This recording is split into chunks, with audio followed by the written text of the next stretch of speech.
Assalamualaikum warahmatullahi wabarakatuh. Kembali lagi di channel Camp Story. Pada kisah kali ini, Mimin masih membawakan cerita yang ditulis oleh Kak Doni. Dan ini adalah kado cerita dari Kak Doni. Kak Doni, terima kasih ya. Semoga kebaikan dari Kak Doni dibalas kebaikan juga dari Yang Maha Kuasa. Tentunya cerita ini baru pertama kali dibawakan di channel YouTube, yaitu di channel KM Story. Cerita ini diberi judul Kisah Nyata Setangkai Bunga Keabadian di Gunung Ciremai. Tak pernah lupa Mimin mendoakan sahabat pendengar sehat selalu dan dilimpahkan rezekinya. Amin ya rabbal alamin. Dan jangan lupa untuk selalu mendukung channel ini dengan cara like, komen, dan subscribe. Baiklah, langsung saja kita masuk ke ceritanya dan selamat mendengarkan.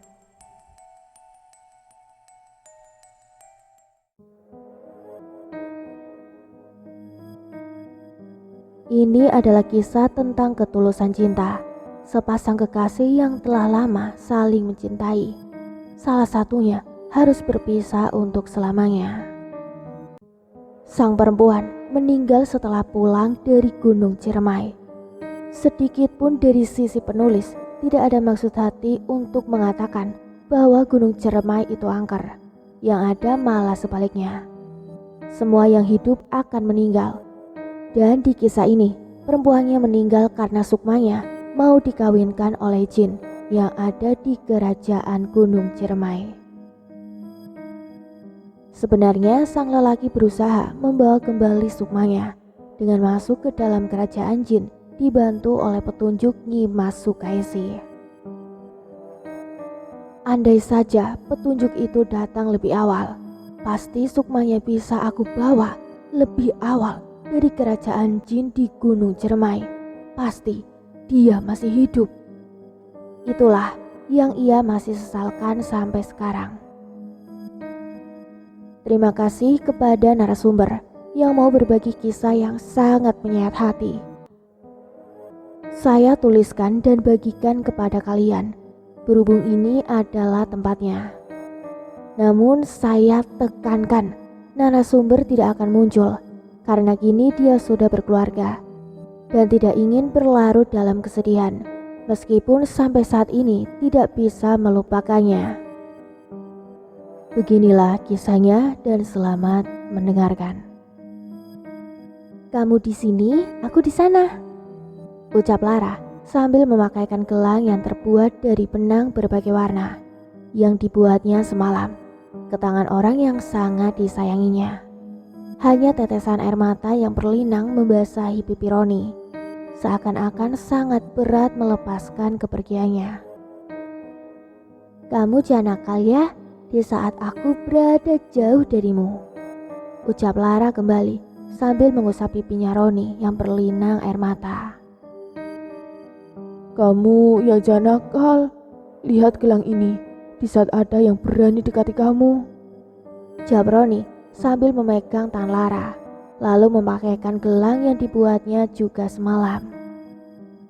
Dua sejoli ini sengaja membuat tanda cinta tadi malam, sebagai bentuk ketulusan cinta agar tidak berpaling di saat mereka berdua berjauhan. Hari itu adalah perpisahan mereka berdua, karena Lara harus berangkat kuliah meneruskan sekolah ke jenjang lebih tinggi di kota X. Dan ternyata hari itu juga adalah hari perpisahan untuk selamanya. Lara meninggal beberapa hari setelah naik Gunung Ciremai. Tidak ada yang aneh dan tidak ada kejadian janggal apapun di saat naik dan turun gunung.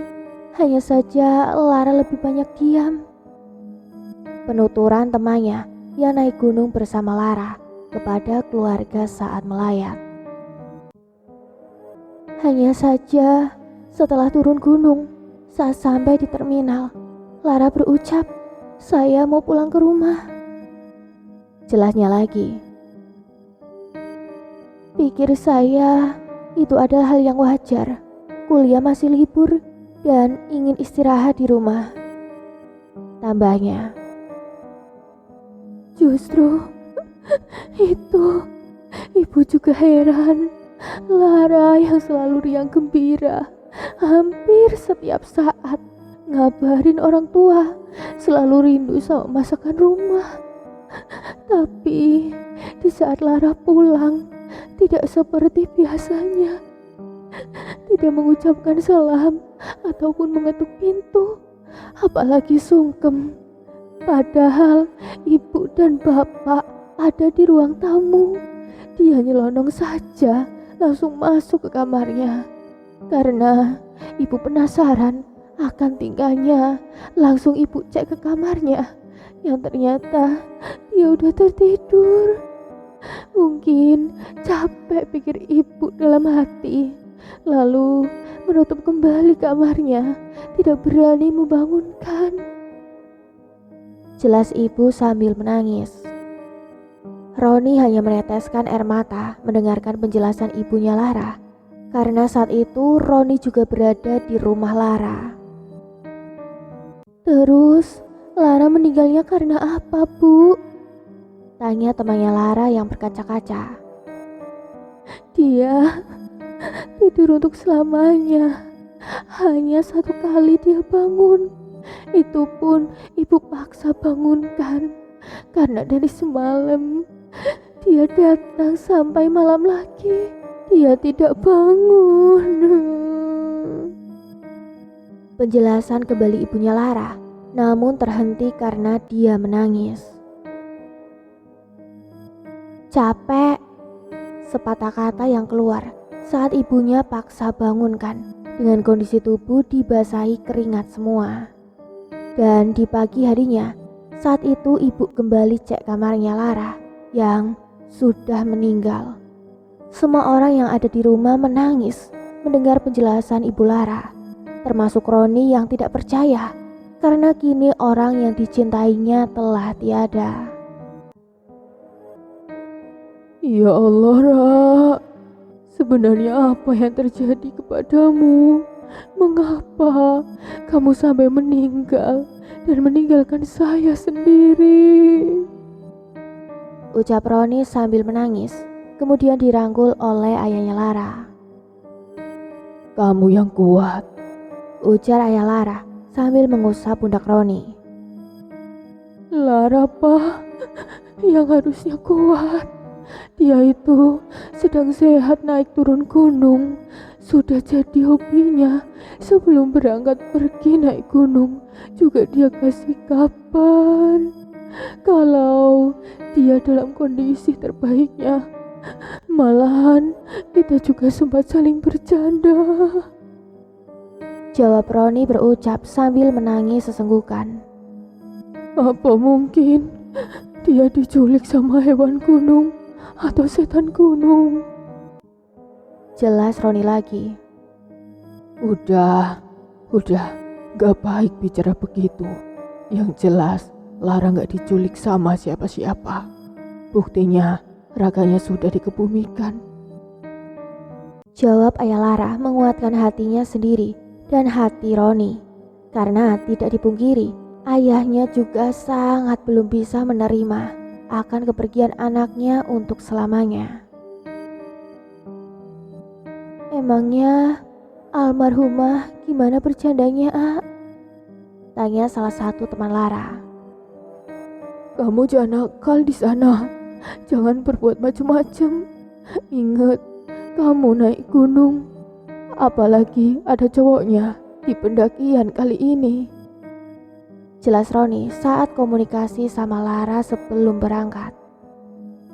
Terus, tanyanya lagi. Iya, enggak sayang. Paling juga aku digodain sama penghuni yang ada di hutan. Soalnya kan aku cantik, imut pula. Jawab Lara sambil bercanda. Is, kamu ini. Pokoknya baca doa dan hati-hati ya. Itu adalah ucapan terakhir saya kepada Lara. Dan itu juga menjadi yang terakhir saya mendengarkan suara Lara. Kenapa kamu meninggal, Ra? Teriak Roni sambil menangis, kemudian dia tidak sadarkan diri. Kini hanya kekosongan yang dirasakan oleh Roni. Tak ada lagi gairah untuk hidup setelah orang yang disayanginya telah tiada. Sampai hari ke-7 setelah Lara pergi, hanya lamunan yang menghiasi dan menemani harinya. Orang tua Roni maupun orang tua Lara berusaha untuk menyadarkannya, karena semenjak pulang ke rumah dari rumahnya Lara, dia tidak mau keluar kamar. Roni tak mau makan, hanya tetesan air mata yang keluar dari pipinya di saat keluarga memberi motivasi. "Nak, kamu harus kuat. Kamu bisa melewati semuanya. Ibu dan bapak juga belum ikhlas akan kehilangan Lara. Tapi ini semua takdir Tuhan. Semua yang hidup pasti akan meninggal. Kapanpun dan dimanapun. Jangan seperti ini, nak," ucap ibunya Lara sambil memeluk Roni. Keluarga datang setelah diberitahu keadaan Roni. Hanya tetesan air mata dan tatapan kosong yang keluar dari Roni. "Udah seminggu, Roni belum makan," ucap ibunya Roni sambil membawa sepiring nasi. "Sini, biar ibu aja yang suapin," jawab ibunya Lara. "Kamu makan ya," kata ibunya Lara lagi sambil memberi suapan nasi. Hanya gelengan kepala dan sepatah kata, "Saya mau menyusul Lara." Membuat semua orang menangis mendengar sepatah kata yang keluar dari mulut Roni. "Jangan begitu. Kalau kamu ingin menyusul Lara, bapak dan ibu juga ingin menyusul Lara. Karena bukan hanya kamu yang sangat menyayanginya, kita juga sama," ucap bapak Lara berusaha meluruhkan hatinya Roni. "Jangan, Pak. Bukan begitu," jawab Roni dengan nada pelan. "Iya, makanya makan, biar sehat. Makan ya, ibu suapin," ucap ibunya Lara. Namun, baru hanya satu suapan nasi yang masuk ke dalam tubuh Roni, dia langsung tidak sadarkan diri. Tanpa banyak pikiran, orang tua maupun keluarga Lara langsung membawanya ke rumah sakit untuk mendapatkan pertolongan medis, karena mereka tahu bahwa Roni tidak mau makan selama 1 minggu. Di saat pingsan itu pula, ia baru memejamkan matanya, karena selama 1 minggu dia tidak bisa tidur. "Ah, takut, tolong," ucap seorang perempuan yang tidak asing lagi didengar oleh Roni.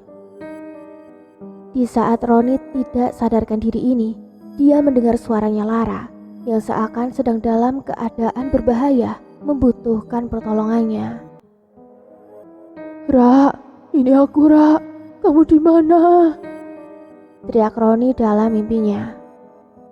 "Tolong, tolong, bantu Lara. Lara nggak mau di sini. Lara pengen pulang." Yang terdengar hanya suaranya saja. "Di mana? Kamu di mana? Aa pasti tolong." "Lara masih di Gunung Ciremai." "Bukannya Lara sudah meninggal?" "Lara masih hidup.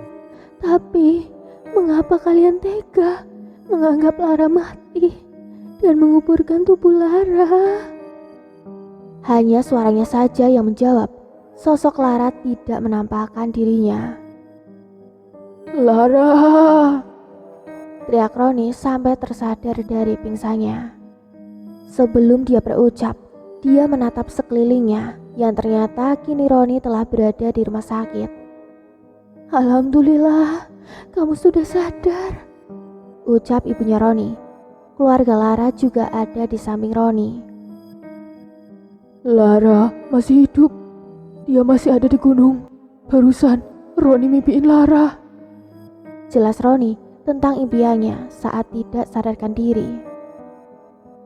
"Istighfar, Ron. Lara sudah meninggal. Jasadnya sudah dikebumikan. Itu hanya mimpi," jawab ibunya Lara sambil menangis mendengar ucapan Roni dan sedih melihat ketulusannya menyayangi Lara sampai sakit seperti ini. Justru Lara marah. Kenapa tubuhnya dikuburkan? Ayo, kita gali lagi kuburannya. Dan tolong Lara yang masih di gunung, ucap Roni. Semua orang kaget mendengar ucapannya Roni. Istighfar kamu, Ron. Gak baik kamu bilang begitu. Anak saya Lara sudah meninggal. Kamu harus terima takdir Tuhan. Segimana sayang pun kamu sayang sama anak saya. Gak boleh kamu seperti ini. Bentak ayahnya Roni sambil marah. Tapi Lara masih hidup. Roni mau tolong dia. Berontak Roni sambil mau melepaskan infusan yang menempel di tangannya. Dokter. Teriak ibunya Roni. Tak lama berselang dokter datang. Dan setelah mendapatkan sedikit penjelasan dari orang tuanya, kemudian dokter pun menyuntikkan obat penenang. Selang beberapa saat, Roni tidak berontak dan kembali tertidur. Tolong di sini Lara dipaksa menikah. Lara nggak mau Suara Lara kembali datang. Nikah sama siapa? Kamu sudah meninggal. Sebenarnya itu apa yang terjadi padamu? Lara tidak tahu. Yang jelas Lara di sini dikurung. Lara takut. Tolong bawa Lara pulang. Kamu yang kuat. Aa pasti nolongin kamu. Cepetan sebelum semuanya terlambat. Tunggu Aa sayang. Aa pasti datang. Obrolan yang tadinya hanya suara berubah jadi terang. Semuanya kini terlihat dengan jelas, termasuk Lara yang sedang dikurung. Ya Allah, Lara, ini Ara. Roni kaget melihat Lara yang tengah berada dalam sebuah kurungan. Namun anehnya, Lara tidak menjawab, seakan tidak tahu kedatangan Roni. Manusia, ucap seorang perempuan berparas sangat cantik. Kamu siapa? Tanya Roni. Kita berada di dimensi yang berbeda. Dia tidak akan melihatmu. Kamu hanya sedang diperlihatkan saja. Apa salah dan dosa kekasihku sehingga kamu tega melakukan hal demikian kepadanya? Mengapa dia dikurung? Dan mengapa dia berkata kalau dia mau dinikahkan? Perkenalkan, nama saya Nyimas Sukaisi. Saya orang yang ditempatkan di Gunung Ciremai dan ditugaskan menjaga Gunung Ciremai. Jika kamu ditugaskan menjaga, kenapa hal seperti ini terjadi kepada kekasihku? Jasadnya telah dikuburkan, tapi kenyataannya dia dikurung. Tanyanya sambil menangis. Semua atas kehendak Tuhan. Semua yang hidup mempunyai guratan takdir masing-masing. Dan guratan takdir dirinya harus meninggal dengan kejadian seperti itu.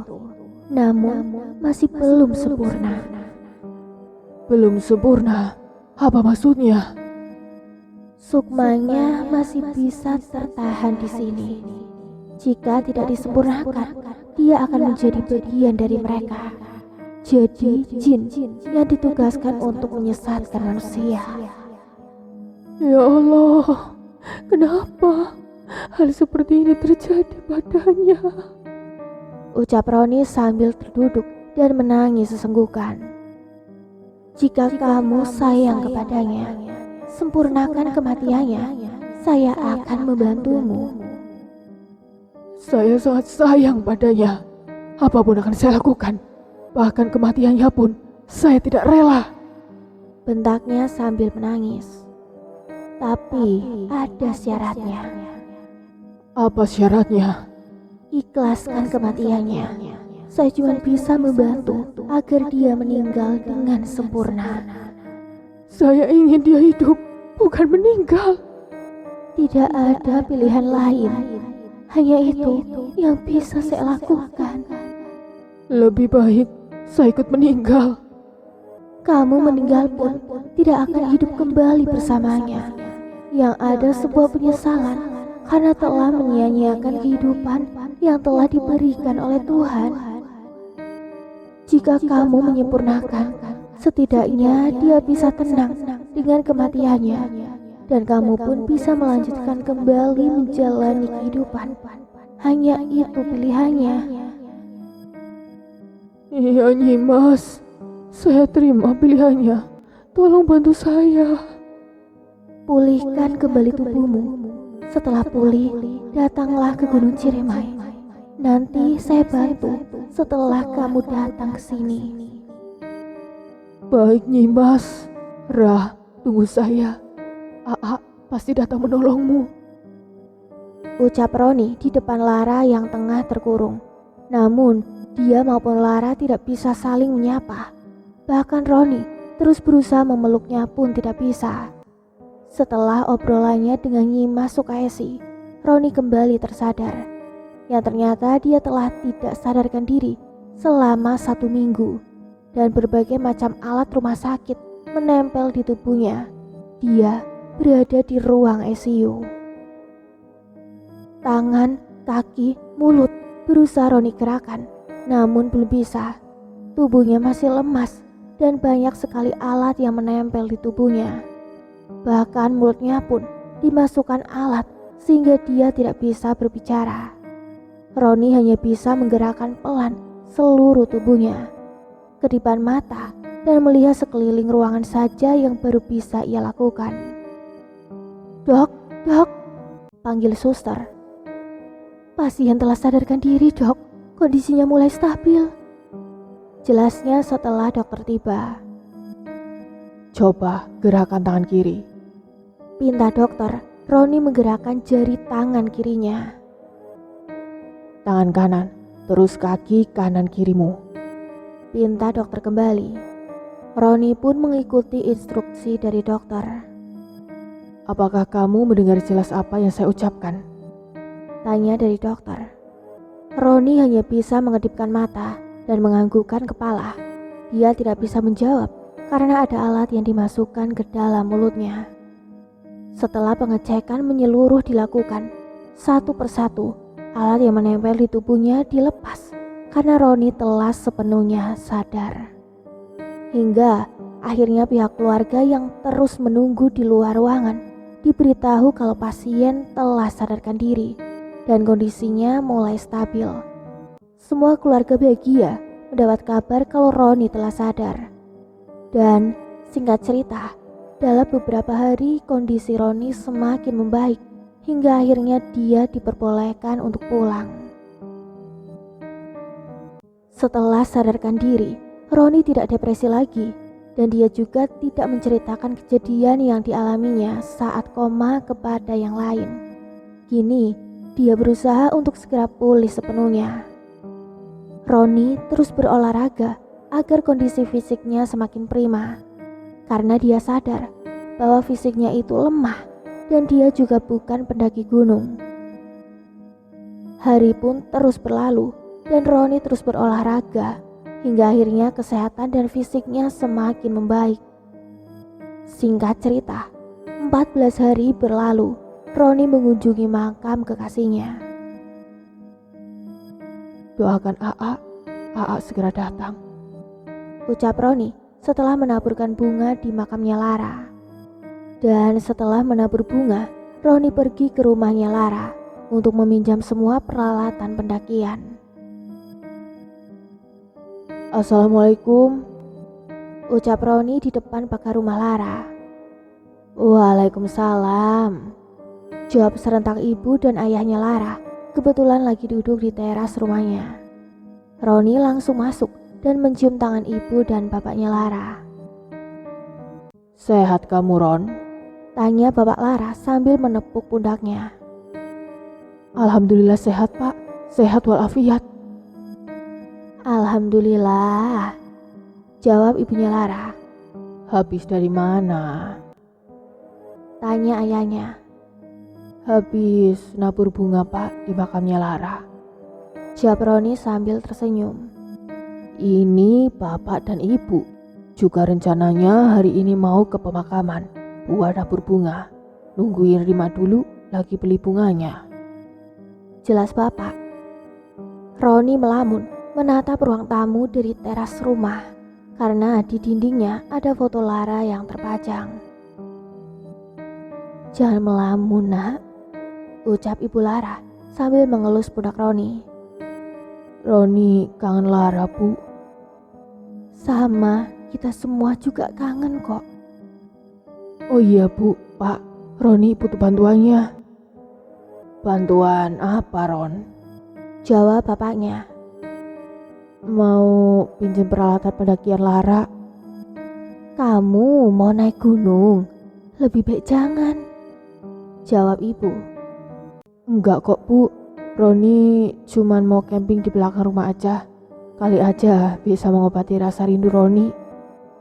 Jawabnya berbohong karena Roni tahu kalau orang tua Lara tidak akan mengizinkan jika ia berkata sebenarnya. Sekalian mau dicuciin peralatannya. Kayaknya belum dicuci kan bekas pendakian terakhirnya. Jelas Roni berbohong kembali. Kasih saja, Bu, ucap bapak. Kamu ambil sendiri aja Ron di kamarnya. Semua peralatan pendakiannya belum ibu cuci. Jelas ibu. Roni pun masuk ke dalam kamar Lara. Tetesan air mata menetes dari matanya. Tunggu AA segera datang, bisiknya sendiri sambil mengambil tas peralatan pendakian Lara. Mau kemana, A? Tanya Rima.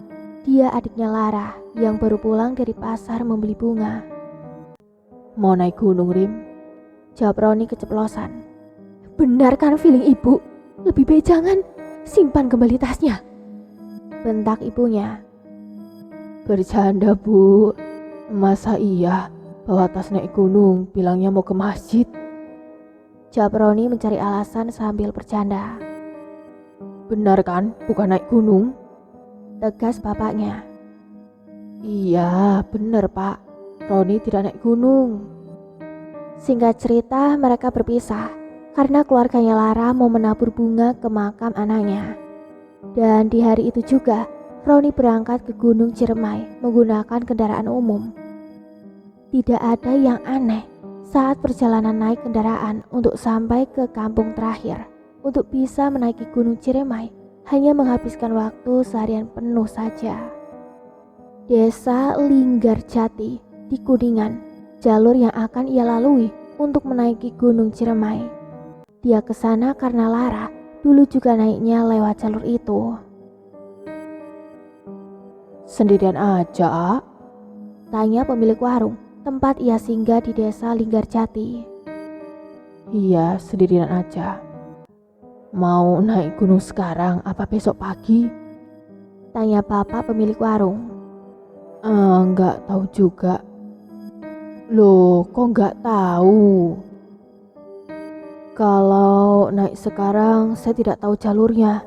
Tapi kalau besok takut keburu terlambat. Oh, saran bapak sih ya, besok pagi saja. Kayaknya AA bukan pendaki gunung ya. Nah, untuk bisa sampai ke puncak kalau lewat jalur ini, yang terbiasa naik gunung juga butuh waktu 15 jam.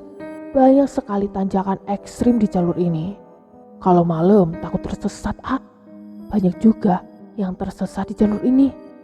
Bahkan 1 bulan yang lalu, katanya ada pendaki perempuan yang meninggal saat pulang dari gunung ini.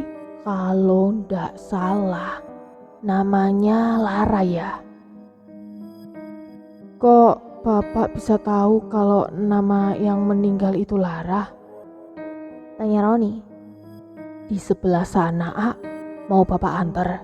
Dia juga suka nganterin para pendaki ke atas gunung. Tapi kebanyakan pendaki spiritual.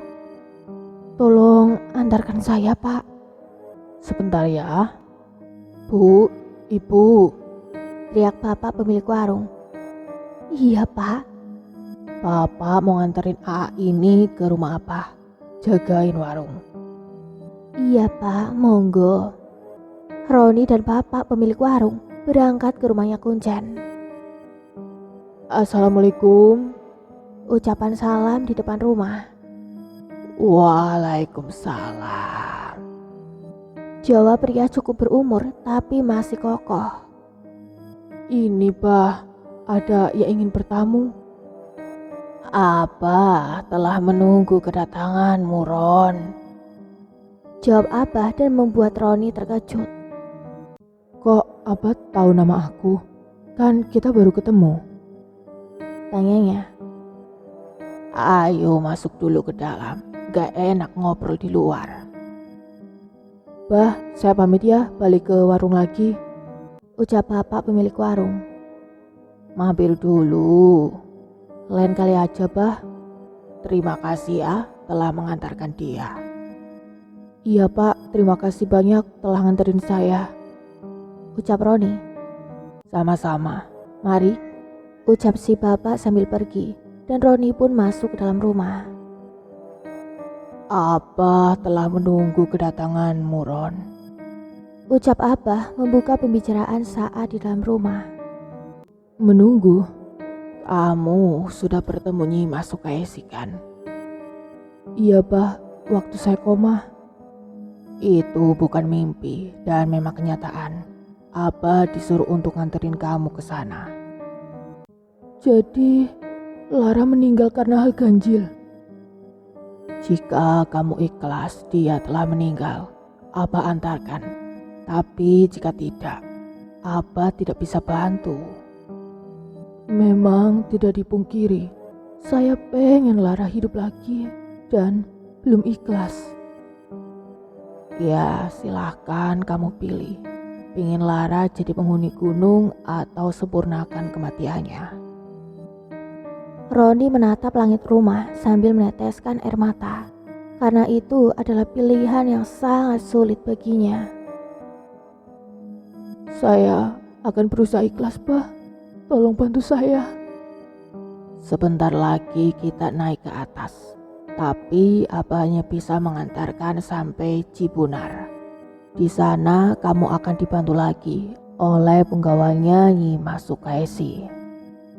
Hanya anggukan kepala dan tetesan air mata yang keluar dari matanya Roni.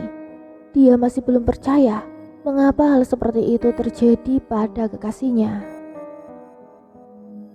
Jam 9 malam, Abah Kuncen dan Roni mulai berangkat menaiki Gunung Ciremai.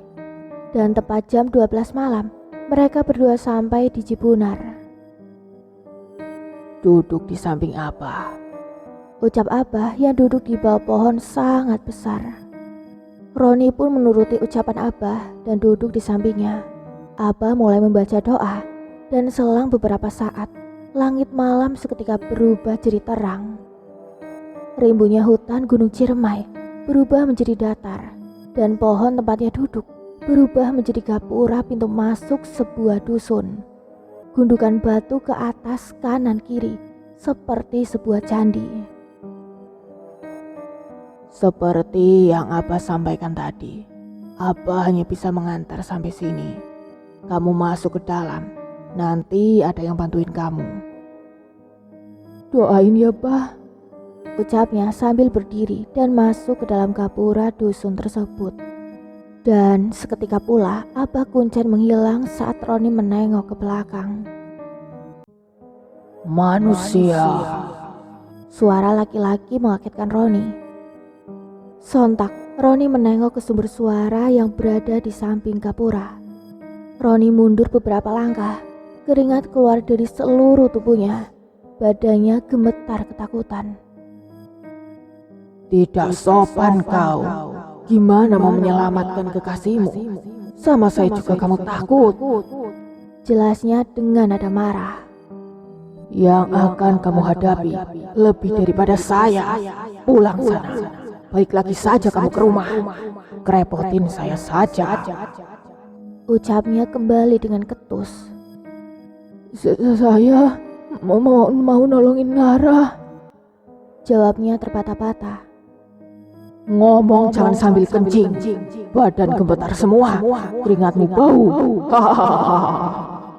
Ledeknya. Saya bercanda. Jangan diambil hati. Selanjutnya sambil berjalan perlahan menghampiri Roni, dan Roni mundur perlahan saking takutnya.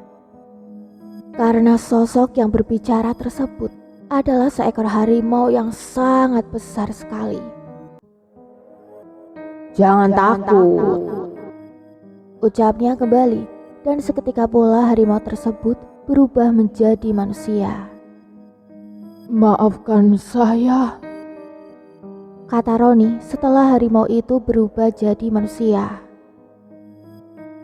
Biasa aja. Takut adalah hal yang wajar. Tidak semua manusia mempunyai keberanian. Dan saya salut akan keberanianmu yang berani datang ke sini untuk menjemput kekasihmu. Kamu orang hebat, jelasnya. Saya sangat menyayanginya. Saya tahu, makanya kamu datang kemari. Saya ditugaskan Nyimas untuk membantu perjalananmu. Kamu jangan takut lagi seperti tadi, karena di depan sana akan lebih menakutkan daripada saya. Mintalah perlindungan kepada Tuhan. Iya Tuan. Panggil saja saya Rimba. Berhasil tidaknya tergantung kepadamu. Kalau kamu takut dan lari, ya semua sia-sia. Iya. Jangan iya, paham tidak? Kamu jangan takut. Takut itu kalau kamu mati dalam keadaan maksiat, tidak mengenal Tuhan. Niscaya kamu akan mendapat siksaan api neraka. Coba kalau kemarin kamu mati dalam keadaan depresi, sudah menyiksa badan, menyia-nyiakan kehidupan yang diberikan oleh Tuhan. Dan bukannya semakin dekat dengan Tuhan, malah menjauhinya. Saya kasih tahu ya, perempuan yang meninggal itu pasti bahagia dan tenang di alam sana. Karena dia matinya syahid, dipaksa meninggal oleh jin. Nah, kamu mau dibilang syahid karena sakit hati, kehilangan orang yang disayangi. Oh, tidak bisa, tidak ada dari sananya itu. Jelasnya kembali. Roni merenungi setiap perkataan Rimba yang sangat menyadarkan dirinya. Bukannya semakin dekat dengan Tuhan, melainkan menjauhinya. Paham gak? Bentaknya. Iya, saya mengerti. Saya akan membuat Lara tenang di alam sana dan membuat ia bahagia di alam keabadiannya. Nah, itu jawaban yang saya inginkan. Ayo, kita berangkat. Jawabnya sambil berjalan dan Roni mengikutinya. Kita akan memasuki dusun siluman. Di sini tempat orang-orang yang matinya jadi persembahan karena kontraknya telah usai. Jelasnya sambil berjalan. Di mana rumah penduduknya? Kok hanya pohon-pohon beringin yang sangat rimbun? Pohon itu rumah mereka. Bau bangkai yang sangat menyengat hidung, dan Roni langsung menutup hidungnya saat memasuki kebun pohon beringin yang sangat rimbun. Bahkan suasana siang hari langsung menjadi gelap saat memasukinya. Dan satu persatu semua penghuni dusun tersebut menampakkan wujudnya. Sosok pocong keluar dari samping pohon. Banyak sekali pocong yang menampakkan dirinya, membuat Roni bergidik ngeri dan menempelkan tubuhnya ke Rimba. Sudah kubilang, jangan takut. Dia itu manusia yang jadi pocong. Dia ingin kaya, minta bantuan dari pocong. Ujungnya jadi pocong juga. Jelasnya sambil berjalan. Dan tiba-tiba banyak sekali anak kecil yang mengelilingi mereka berdua. Bocah edan ini, tukang nyuri duit kerjanya. Pergi.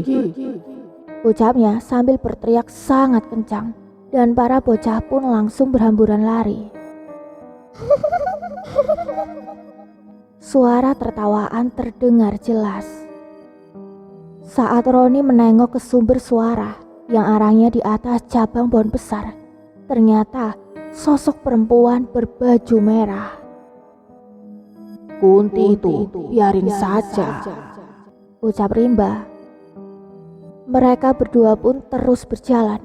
Sepanjang perjalanan, pocong, kuntilanak, dan tuyul menampakkan wujudnya. Hingga di penghujung jalan, langkah Roni terhenti. Tolong Lara. Ucapan liris seorang perempuan yang tidak asing didengar oleh telinga Roni. Saat Roni menengok ke sumber suara, ternyata itu Lara yang terikat di bawah pohon beringin besar. Ya Allah, Lara. Teriak Roni sambil setengah berlari mau menolong kekasihnya.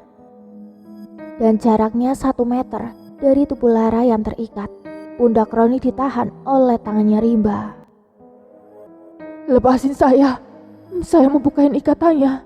Tunggu, Ra, sabar sayang. Tangan Rimba di pundak Roni dihempaskan dan dia langsung membuka tali yang mengikat tubuh kekasihnya. Maaf, datang terlambat, ucapnya setelah membuka ikatan. Belum terlambat kok, sayang, jawab Lara sambil memeluk tubuh Roni. Saking rindunya, kau sampai tidak bisa melihat situasi di sini ada saya. Manusia. Ucap Rimba sambil tertawa cekengesan. Melihat Roni memeluk erat tubuh Lara, terus mencium pipi, kening, dan rambutnya. Kamu tidak apa-apa kan? Tanya Roni sambil membelai lembut pipi dan rambut kekasihnya. Enggak, jawab Lara sambil memeluk lebih erat tubuh Roni. Dan di saat Lara menatap tajam wajah Roni, bibirnya mendekat ke bibir Roni. Roni pun menutup matanya, seakan dia telah pasrah ingin berciuman dengan kekasihnya. Woi, sadar woi, bentak Rimba. Bukannya bibir Lara yang menempel, melainkan usapan kasar tangannya Rimba mengusap wajahnya, membuat Roni membuka matanya. Astagfirullahaladzim, tolong. Teriak Roni berontak melepaskan pelukan yang sebelumnya dianggap kekasihnya. Matanya keluar satu, hidung dan mulutnya penuh dengan belatung, rambut panjang sangat gimbal, pipi borok semua. Rimba, tolong bantuin saya, teriak Roni sambil berontak melepaskan pelukan perempuan tua berburuk rupa. Peluk dan cium sepuasnya kekasihmu. Ucap Rimba bahagia melihat tingkahnya Roni. Setelah mengeluarkan semua tenaganya, akhirnya pelukan perempuan tua itu terlepas. Dan ternyata payudaranya juga panjang sampai menyentuh tanah. Ayo, mesra-mesraan lagi sama kalung wewe-nya. Saya pengen nonton. Perkosa sekalian. Rimba tertawa kegirangan melihat Roni yang terjatuh terlepas dari pelukan kalung wewe dan mundur ngesot ke belakang. Ini Lara. Ucap kalung wewe sambil tertawa. Roni bergidik ngeri, langsung bangun dan bersembunyi di belakang tubuh Rimba. Dasar manusia, emang lupa dengan segalanya kalau menyangkut perempuan. Nih, saya ingatkan ya, Tuhan itu akan menguji manusia dengan 3 tahap yang berat. Yang pertama, tahta, harta, dan wanita. Ujian terakhir yang membuat manusia selalu gagal. Jelasnya, mereka berdua pun melanjutkan perjalanan. Dusun beringin kampungnya siluman pun terlewati. Kini, di depannya ada sebuah gapura lagi menuju pintu masuk kerajaan jin yang membawa Sukma Lara sampai dia meninggal. Di dalam dan di luar kerajaan sangat ramai sekali, hampir penuh sesak oleh semua makhluk yang sangat menyeramkan. Pocong, kuntilanak, tuyul, wewe gombel, buto ijo, gendruwo, pokoknya semua makhluk mistis di Indonesia berkumpul di sana. Kekasihmu ada di dalam dan sudah memakai gaun pengantin. Kayaknya mereka akan melakukan pernikahan. jelas Rimba. Ayo, cepat kita masuk ke dalam dan gagalkan pernikahannya. Jawab Roni hendak berlari masuk ke dalam kerajaan. Jangan gegabah. Tugas saya hanya sampai di sini. Tunggu bantuan selanjutnya datang. Mana? Di mana yang akan bantu kita? Jawab Roni sambil melihat kanan dan kiri. Sabar. Tapi kalau kamu berani masuk, masuk saja sana. Selamatkan kekasihmu. Takut keburu terlambat. Mati pun saya rela. Jawab Roni sambil berlari ke dalam istana. Manusia penggal, bisa mati kamu. Jawab Rimba, namun tidak berlari mengejar Roni ke dalam istana. Dan akhirnya, setelah Roni masuk ke dalam kerajaan, dia disiksa oleh para pengawal dan para penduduk kerajaan jin tersebut, bahkan sampai mau meninggal. Raja, ada penyusup. Ucap pengawal sambil menyeret tubuh Roni yang telah bonyok. "Ha!" teriak seorang perempuan yang duduk di kursi pelaminan. Lara, Aa datang, mau menyelamatin kamu, mau bawa kamu pulang agar istirahat dengan tenang. Jawab Roni pelan. Nyelamatin, mati kamu di sini. Ucap pengawal sambil menginjak kepala Roni. Mulut, hidung, dan telinga Roni bercucuran dengan darah. Jangan sakiti dia, teriak Lara sambil menangis dan ditahan tangannya oleh abdi dalam kerajaan jin. Bunuh dia, ucap pengantin pria. Dia anaknya raja di kerajaan jin di Gunung Ciremai.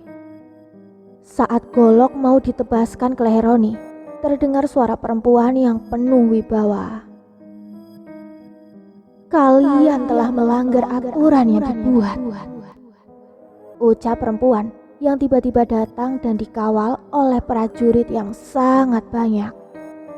"Lepaskan mereka berdua, atau kalian semua akan saya binasakan."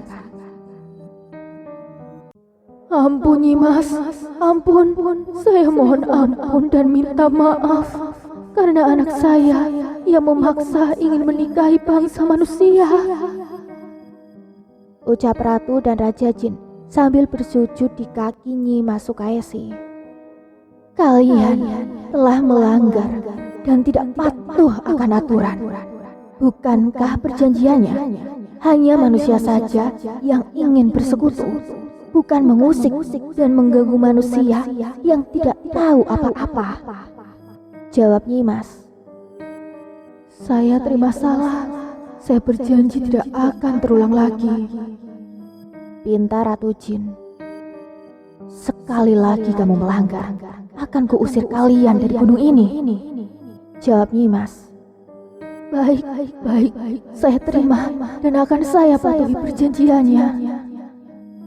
"Bubar," bentak Nyimas. Seketika semua makhluk menghilang dan yang tersisa hanya mereka bertiga, yaitu Nyimas Sukaesi, Lara, dan Roni. Dan kerajaan pun ikut menghilang. Kini mereka bertiga berada di Taman Edelweiss Gunung Ciremai. "Pejamkan matamu," ucap Nyimas Sukaesi kepada Roni. Roni menurutinya. "Buka," pintanya lagi, dan seketika semua luka di tubuhnya sembuh. "Tugasku sampai di sini, dan tugasmu pula sampai di sini. Biarkan kekasihmu tenang di alam sana." Apakah tidak ada pilihan lain? Saya ingin hidup bersamanya. Jawab Roni. "Alammu dan alam dia telah berbeda. Sekalipun kamu ikut mati, kamu tidak akan hidup bersamanya. Masih banyak perjalanan menuju alam kebahagiaan, yang dimana semua yang kamu mau bisa dikabulkan oleh Tuhan."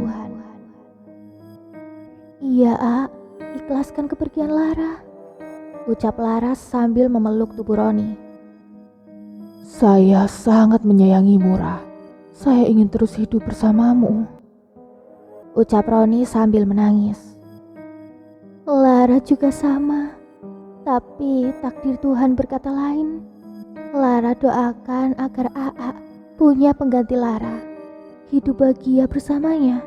Seperti AA menyayangi Lara. Lanjutkan kehidupanmu, AA. Jika kamu sungguh-sungguh menyayangi Lara, jangan sia-siakan kesempatan yang diberikan oleh Tuhan. Jelas Lara. Baik, Ra. AA janji tidak akan menyakiti diri sendiri lagi. Nyimas, saya punya satu permintaan. Sebutkan. Biarkan Lara mengikuti saya sampai ke tempat peristirahatan terakhirnya. Silahkan. Tapi kamu akan dianggap orang gila oleh orang lain karena mengobrol sendiri dalam perjalanan. Saya terima. Baiklah, saya pamit. Ucap Nyimas selalu menghilang. Indah bukan? Akhirnya kita bisa melihat pemandangan di atas ketinggian bareng. Ucap Lara sambil memeluk Roni. Iya, Ra. Sangat indah. Ayo kita turun, ajak Lara setelah puas menikmati pemandangan. Waktu awal perjalanan malam hari saat sudah bertemu Lara berganti jadi pagi hari. Dan perjalanan saat turun pun, meskipun Roni bukan pendaki, terasa sangat ringan sekali. Bahkan perjalanan dari puncak untuk sampai kembali ke rumahnya Kuncen. Jam 5 sore sudah sampai. Assalamualaikum. Ucapan salam di depan rumah Kuncen. Roni kembali ke rumah Kuncen karena semua peralatan pendakian disimpan di sana. Waalaikumsalam. Alhamdulillah, kamu berhasil membawanya kembali. Di sini, Abah terus mendoakan. Apa Abah bisa melihatnya? Kata Nyimas, tidak ada orang yang bisa melihatnya. Kebetulan saja, Abah diberikan Tuhan secuil kelebihan. Sekarang kalian pulanglah. Biar anak Abah yang nganterin kalian ke tempat naik bus. Singkat cerita, jam 9 malam, Roni setelah diberi makan dan wejangan tentang kehidupan, Roni dan Lara diantarkan pulang oleh anaknya Kuncen. Dan memang benar, saat berada di dalam angkutan umum, Roni dijauhi oleh penumpang lainnya dan malahan hampir diturunin oleh kondektur bus. Karena dia tertawa sendiri, ngobrol sendiri, dan menangis sendiri.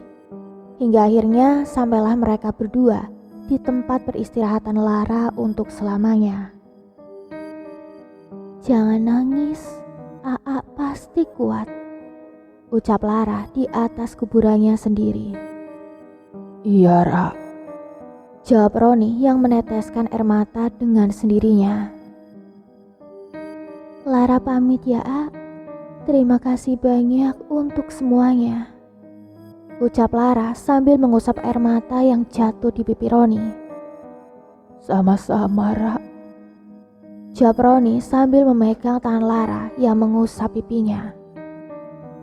Namun setelah dipegang, tangan lembut Lara menghilang dan berubah menjadi setangkai bunga Edelweiss. Dan di tangkainya diikat gelang hadiah perpisahan saat mau kuliah. Roni melanjutkan kehidupannya dan dia sudah berkeluarga dan mempunyai anak. Dia menikah dengan adiknya Lara, Rima. Demikian akhir kisah ini. Mohon maaf atas segala kekurangan. Terima kasih banyak atas doa dan support sahabat pendengar Camp Story. Semoga sehat selalu dan lancar rezekinya. Amin ya rabbal alamin. Tunggu kisah lainnya di video selanjutnya. Mimin pamit undur diri. Wassalamualaikum warahmatullahi wabarakatuh.